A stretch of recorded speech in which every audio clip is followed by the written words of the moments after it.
Hi, this is oral rehydration salt ORS. You must be familiar with it. So what is it used for? In the name itself it is written rehydration, means it is used when our body is dehydrated due to conditions like diarrhea, vomiting, etc. Let's see the composition. It contains sodium chloride, potassium chloride, dextrose, sodium citrate, etc. Now what you have to do is take 200 ml of water, boil it and cool it, and then add the powder to that. Then we are done. Mix it together. So use the prepared solution within 24 hours.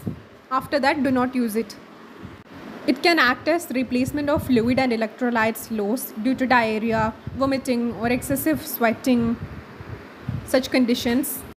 Helps to manage low blood levels of potassium, which is lost due to electrolyte imbalance.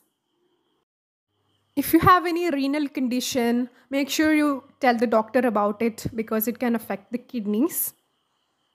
That's all for this video. See you in the next one.